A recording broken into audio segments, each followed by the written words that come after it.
Morning everyone. कैसे हैं आप लोग? उम्मीद है हमेशा की तरह बढ़िया होंगे, अपनों और अपने परिवार वालों का ख्याल रखे होंगे। दोस्तों, वक्त है एक नई कहानी की और आज की कहानी की शुरुआत 9 मार्च 2023 का दिन Australia versus Indian test series का चौथा टेस्ट सीरीज मैच भिड़ रहा था। मैदान खचाखच भरा हुआ था। नरेंद्र मोदी स्टेडियम मंच पर विराजमान भारत के प्रधानमंत्री नरेंद्र मोदी। इसी बीच नरेंद्र मोदी को मोदी का ही नरेंद्र मोदी स्टेडियम की एक तस्वीर गिफ्ट की जाती है, वह भी नरेंद्र मोदी के ही दोस्त अमित शाह के बेटे जय शाह के द्वारा। क्रिकेट मंच पर सजे इस राजनीतिक मंच के सामने गुजराती गीतों का एक नृत्य प्रदर्शन होता है। कुछ ही मिनटों के बाद भारत के प्रधानमंत्री नरेंद्र मोदी और ऑस्ट्रेलिया के प्रधानमंत्री एंथोनी अल्बनी एक गाड़ी पर सवार होकर के पूरे मैदान का एक चक्कर लगाते हैं। उत्साहित भीड़ नरेंद्र मोदी के नारे लगाती है और टीवी के कैमरे पर होते हैं मोदी जी। क्रिकेट के इतिहास में यह पहली बार था कि राजनीतिक मंच सजाने के लिए क्रिकेट टीमों को ही मैच से पहले 1 घंटे तक रोका जाता है। इस प्रदर्शनी के बाद जाकर भारत ऑस्ट्रेलिया का मैच शुरू हुआ। अगले दिन गुजराती अखबार दिव्य भारत में खबर छपती है, इस मैच के लिए भारतीय जनता पार्टी ने 80,000 टिकटें खरीदी थी ताकि भाजपा कार्यकर्ताओं की यह भीड़ मैदान में मोदी मोदी के नारे लगा सके। शायद यही प्रोग्राम 19 नवंबर 2023 के दिन हुए वर्ल्ड कप के फाइनल मैच में दोहराया जाता। फाइनल मैच शुरू होने से पहले ही आसमान में वायुसेना के द्वारा शक्ति प्रदर्शन किया जाता है। देश के प्रधानमंत्री के भव्य आगमन का ऐलान किया जाता है, लेकिन दुर्भाग्य से इस मैच की शुरुआत में ही भारतीय टीम ढेर हो जाती है। बीसीसीआई के अंदर से जो खाने वाने का जो प्लान रचा गया था वो फेल हो जाता है। इस 2023 वर्ल्ड कप के दौरान कुछ असामान्य घटनाएं घटी है। मैच में दर्शक एक टिकट पाने के लिए भी परेशान हो रहे थे, तो वहीं मैदान में बहुत सारी सीटें खाली हो जा रही थी। जहां तक कि भारत के मैचों में भी सीट खाली रही। आखिर ये टिकटें कहां चली जाती है? वर्ल्ड कप के दौरान टिकट मैनेजमेंट के पीछे का रहस्य क्या है? आखिर बीसीसीआई के अंदर क्या पक रहा है? आखिर बीसीसीआई के अंदर अमित शाह के बेटे जय शाह को लेकर के क्या चल रहा है? 2023 क्रिकेट वर्ल्ड कप का शेड्यूल लेट क्यों हो जाता है? आखिर वर्ल्ड कप की टिकटें कहां चली जाती है? सबसे जरूरी सवाल, आखिर क्यों हर इंपॉर्टेंट मैच अहमदाबाद के नरेंद्र मोदी स्टेडियम में ही कराए जा रहे हैं? क्या है जय शाह बीसीसीआई से मनमानी चला रहे हैं? आखिर क्या है बीसीसीआई के राजनीतिक प्लान और जय शाह की असली कहानी? आज हम जानेंगे इस एपिसोड में। भारतीय क्रिकेट को चलाने वाली संस्था का नाम है बीसीसीआई और बीसीसीआई को चलाने वाले दो सबसे बड़े लोग होते हैं, एक अध्यक्ष और एक सचिव यानी सेक्रेटरी। इस वक्त बीसीसीआई का अध्यक्ष का नाम है रोजर बिन्नी और सेक्रेटरी का नाम है जय शाह यानी देश के गृह मंत्री अमित शाह के बेटे। बीसीसीआई के पूर्व क्रिकेटर रहे रोजर बिन्नी की हैसियत आज एक राष्ट्रपति की तरह है। बीसीसीआई के अध्यक्ष पद पर उनकी नियुक्ति भी समझिए इसीलिए हुई है। उनकी नियुक्ति के पीछे की कहानी हम आगे जानेंगे, क्योंकि सबसे पहले इस कहानी की शुरुआत करेंगे जय शाह से। साल 2009 में नरेंद्र मोदी गुजरात के मुख्यमंत्री थे और गृह मंत्री थे नरेंद्र मोदी के मित्र अमित शाह। क्रिकेट की राजनीति में दिलचस्पी होने के कारण साल 2009 में ही नरेंद्र मोदी गुजरात क्रिकेट एसोसिएशन के अध्यक्ष बन जाते हैं और साथ ही उनके मित्र यानी अमित शाह गुजरात क्रिकेट एसोसिएशन के उपाध्यक्ष यानी कि वाइस प्रेसिडेंट बन जाते हैं। इसी साल अमित शाह के इकलौते बेटे जय शाह को अहमदाबाद के सेंट्रल बोर्ड ऑफ क्रिकेट का सदस्य बना दिया जाता है। क्रिकेट बोर्ड में जय शाह की एंट्री के पीछे कारण और योग्यता दोनों ही सिर्फ यह है कि वो अमित शाह के बेटे हैं। जब नरेंद्र मोदी गुजरात के मुख्यमंत्री रहते हैं तब तक गुजरात क्रिकेट बोर्ड पर नरेंद्र मोदी का नियंत्रण रहता है। इसी बीच 26 मई 2014 के दिन गुजरात के मुख्यमंत्री नरेंद्र मोदी देश के प्रधानमंत्री बन जाते हैं। धीरे धीरे गुजरात के बहुत से आईएएस अधिकारी केंद्र में बुला लिए जाते हैं। गुजरात में मोदी के विश्वसनीय रहे अधिकारियों को दिल्ली दरबार में सजा दिया जाता है। इधर गुजरात राज्य से नरेंद्र मोदी के जाने के बाद अमित शाह गुजरात क्रिकेट एसोसिएशन के अध्यक्ष बन जाते हैं और जय शाह ज्वाइंट सेक्रेटरी बना दिए जाते हैं। मतलब अब दोनों बाप बेटे ही गुजरात क्रिकेट बोर्ड को चलाने लगते हैं। लेकिन चूंकि मोदी केंद्र की सत्ता में आ चुके थे, इसीलिए जय शाह की राष्ट्रीय क्रिकेट बोर्ड में एंट्री का वक्त आ गया था। फाइनली अप्रैल 2015 में जय शाह को बीसीसीआई की फाइनेंस और मार्केटिंग कमेटी का सदस्य बना दिया जाता है। यहां से बीसीसीआई में अमित शाह के बेटे जय शाह की एंट्री हो जाती है। इस समय बीसीसीआई के सेक्रेटरी थे भाजपा के केंद्रीय मंत्री अनुराग ठाकुर, लेकिन नरेंद्र मोदी की नजर थी अहमदाबाद के मोटेरा स्टेडियम पर। मोटेरा स्टेडियम में पहले ही साल 1987, 1986 और साल 2011 के वर्ल्ड कप के मैच खेले जा चुके थे। लेकिन नरेंद्र मोदी के प्रधानमंत्री बनते ही साल 2015 में मोटेरा स्टेडियम को तोड़ दिया जाता है, क्योंकि वहां अब पूरी दुनिया का सबसे बड़ा क्रिकेट स्टेडियम बनाया जाना था। दिल्ली की राजनीति में आने से पहले ही नरेंद्र मोदी ने मोटेरा स्टेडियम को लेकर के बीसीसीआई से बात करना शुरू कर दिया था, क्योंकि नरेंद्र मोदी गुजरात के मुख्यमंत्री होने के साथ साथ गुजरात क्रिकेट एसोसिएशन के अध्यक्ष भी थे। तभी से नरेंद्र मोदी क्रिकेट की राजनीति में दिलचस्पी ले रहे थे। लेकिन प्रधानमंत्री बनने के बाद नरेंद्र मोदी ने पूरी बीसीसीआई के अंदर भी दिलचस्पी लेना शुरू कर दिया। ऊपर से देखने पर मोटेरा स्टेडियम भारत का सबसे बड़ा क्रिकेट स्टेडियम होने जा रहा था, लेकिन असल में यह एक बड़ा राजनीतिक मंच भी बनने जा रहा था। मोटेरा स्टेडियम को दोबारा डिजाइन करने का ठेका दिया गया ऑस्ट्रेलिया की एक डिजाइन कंपनी पोपस को, और इसे बनाने का ठेका मिला मुंबई की एक लार्सन एंड टब कंपनी को। इस स्टेडियम को दोबारा बनाने के लिए करीब 800 करोड़ का खर्च किए गए। साल 2016 में इस स्टेडियम को दोबारा बनाने का काम शुरू होता है, जो साल 2020 के फरवरी महीने तक चलता है। 24 फरवरी 2020 के दिन पहली बार इस स्टेडियम को जनता के लिए खोला गया, लेकिन क्रिकेट के लिए नहीं। इस स्टेडियम में पहला कार्यक्रम होता है नमस्ते ट्रंप। नमस्ते अमेरिकी राष्ट्रपति और नरेंद्र मोदी के इस स्टेडियम में एक विशाल राजनीतिक रैली को संबोधित किया। इस तरह क्रिकेट का यह मैदान पहली ही शुरुआत एक बड़े राजनीतिक मंच के रूप में करता है। 24 फरवरी 2021 के दिन मोटेरा स्टेडियम का नाम बदलकर नरेंद्र मोदी स्टेडियम कर दिया जाता है। मोटेरा स्टेडियम में नमस्ते ट्रंप उस वक्त किया गया जब कोविड अपने पीक पर था।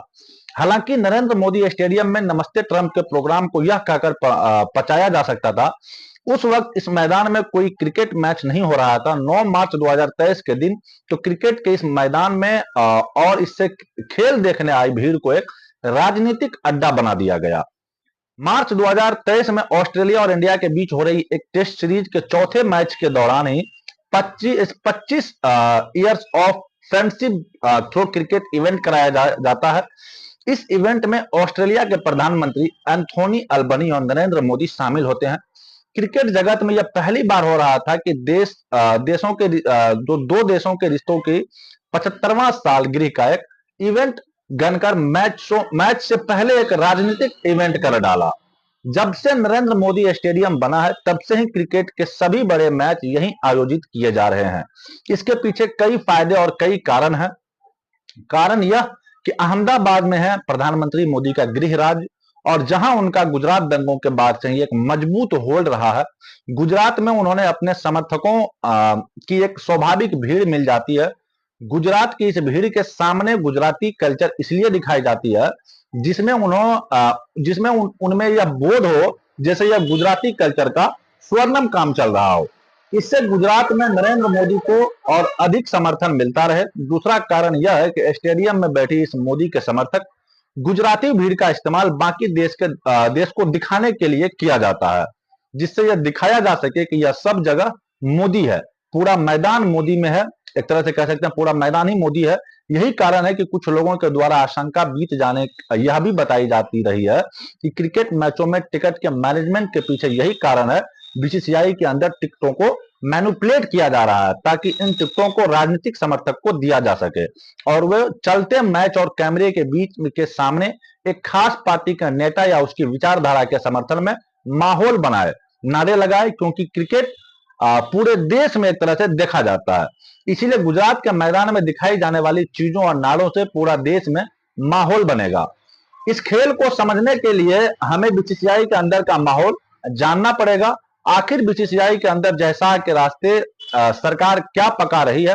साल 2014 में नरेंद्र मोदी के केंद्र की सत्ता में आने के बाद अमित शाह के बेटे जय शाह को बीसीसीआई की 2 कमेटियों का सदस्य बना दिया जाता है। इसी बीच जय शाह गुजरात क्रिकेट एसोसिएशन के ज्वाइंट सेक्रेटरी भी थे। जय शाह ही नरेंद्र मोदी स्टेडियम का काम अहमदाबाद में देख रहे थे, लेकिन 29 सितंबर 2019 के दिन जय शाह ने गुजरात क्रिकेट एसोसिएशन के ज्वाइंट सेक्रेटरी पद से इस्तीफा दे दिया, क्योंकि अब बुलावा आ चुका था बीसीसीआई में आकर राजनीति करने का, जिसके जरिए क्रिकेट को अपने राजनीति के लिए इस्तेमाल किया जा सके।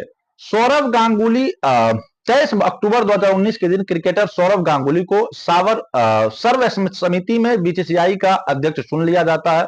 सौरव गांगुली को बीसीसीआई का अध्यक्ष बनाए जाने के पीछे का कारण माना जाता है कि भाजपा उनके नाम का इस्तेमाल 2021 के बंगाल चुनाव में करना चाहती है, क्योंकि सब बंगाल से आते हैं और वहां उनकी काफी इस तरह से कह सकते हैं कि सम्मान है।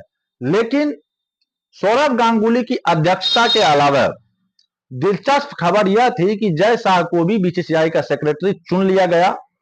यहां से बीसीसीआई में जय शाह के कल की शुरुआत होती है। जय शाह के साथी अरुण सिंह धूमल को बीसीसीआई का कोषाध्यक्ष चुन लिया जाता है। अरुण सिंह धूमल कौन? भाजपा के खेल मंत्री अनुराग ठाकुर के छोटे भाई। बीसीसीआई में अजय शाह का होना मतलब नरेंद्र मोदी और अमित शाह का ही होना था। भारत के क्रिकेट में जय शाह, नरेंद्र मोदी और अमित शाह की आंख एक तरह से कह सकते हैं और कान दोनों इधर गुजरात में अच्छे खासे मोटेरा स्टेडियम को तोड़कर नरेंद्र मोदी स्टेडियम को बना दिया जाता है। दूसरी तरफ जय शाह को बीसीसीआई में बैठा दिया जाता है और हर बड़े क्रिकेट मैच जिनका भाजपा के पक्ष में माहौल बनाने के लिए इस्तेमाल किया जा सकता है, अब वो सब मैच अहमदाबाद के नरेंद्र मोदी स्टेडियम में कराए जाने शुरू हो जाते हैं। कोविड के बाद साल 2021 में फरवरी मार्च महीने में हुआ इंग्लैंड का पहला cricket tour Narendra Modi stadium में ही कराया जाता है। बीसीसीआई ने 2021 के आईपीएल का फाइनल मैच भी नरेंद्र मोदी स्टेडियम में ही होने के लिए निर्धारित किया था, लेकिन इस बीच भारत में दोबारा से कोविड के केस बढ़ने लगते हैं, स्थिति बिगड़ने लगती है। आईपीएल के बीच ही कई खिलाड़ी और स्टाफ कोविड पॉजिटिव पाए जाते हैं और इसी कारण बीसीसीआई को कुछ दिनों के लिए आईपीएल को सस्पेंड करना पड़ता है। अंततः बीसीसीआई को 2021 के final match Narendra Modi stadium की जगह दुबई में कराना पड़ता है। इस बार कोविड ने नरेंद्र मोदी स्टेडियम में आईपीएल फाइनल मैच नहीं होने दिया साल 2019, लेकिन 2022 में एक बार फिर फाइनल हुआ, आईपीएल हुआ, तो इस बार भी आईपीएल का final match Narendra Modi stadium में कराया गया। कमाल की बात यह है कि साल 2023 में भी जब आईपीएल खेला गया तो उसका फाइनल मैच भी गुजरात के नरेंद्र मोदी स्टेडियम में कराया गया। इसे लेकर के द कारवां मैगजीन पर वरिष्ठ खेल पत्रकार शारदा उग्र ने एक बेहद बड़ी रिपोर्ट लिखी है।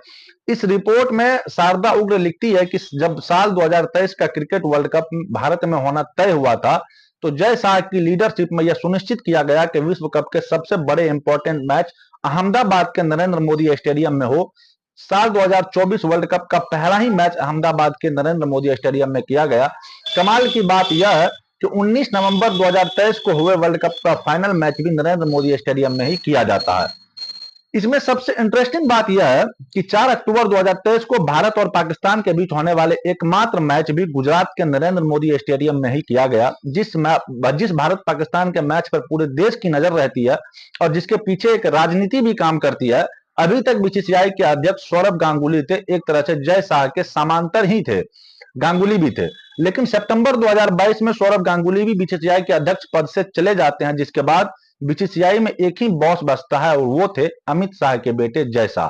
कारवां मैगजीन के लिए खेल पत्रकार शारदा उग्र लिखती हैं कि बीसीसीआई के सीईओ हेमंत अमीन पिछले 3 साल से बीसीसीआई के फेसलेस और वॉइसलेस सीईओ बने हुए हैं, यानी बीसीसीआई की सारी पावर जय शाह ने अपने हाथ में ले रखी है। सौरव गांगुली के जाने के बाद पूर्व इंडियन क्रिकेटर 1983 विश्व कप विजेता भारतीय क्रिकेट टीम के सदस्य रहे रोजर बिन्नी को बीसीसीआई का अध्यक्ष बना दिया जाता है, लेकिन रोजर बिन्नी सौरव गांगुली की तरह मुखर नहीं थे, बल्कि वो थोड़े शांत प्रवृत्ति के हैं। इस नेचर से जय शाह को बीसीसीआई का पूरा होल्ड दे रखा है। इसके अलावा बीसीसीआई के अन्य प्रमुख पदों पर भी भाजपा के ही लॉयलिस्ट तैनात हैं। साल 2023 में नवंबर के महीने में इस वक्त बीसीसीआई के कोषाध्यक्ष मुंबई में भाजपा के एमएलए आशीष शेलर हैं। वहीं बीसीसीआई के ज्वाइंट सेक्रेटरी देवाजी सकिया हैं, जो असम के मुख्यमंत्री और भाजपा नेता हेमंत विश्व शर्मा के करीबी माने जाते हैं। मैगजीन की इस रिपोर्ट में खेल पत्रकार शारदा उग्र लिखती हैं कि बीसीसीआई पर भाजपा का कितना शिकंजा कस चुका है, इस बात से ही समझा जा सकता है कि जब भाजपा सांसद ब्रिजभूषण सिंह और महिला पहलवानों के मामले पर 1983 के विश्व कप विजेता भारतीय टीम ने स्टेटमेंट जारी किया तो रोजर बिन्नी ने इस स्टेटमेंट से दूरी बना ली, जबकि रोजर बिन्नी खुद 1983 के विश्व कप विजेता टीम के हिस्सा थे। रोजर बिन्नी ने समाचार एजेंसी पीटीआई से कहा कि मैं विश्वास करता हूं इस मामले में सक्षम अथॉरिटी काम कर रही हूं।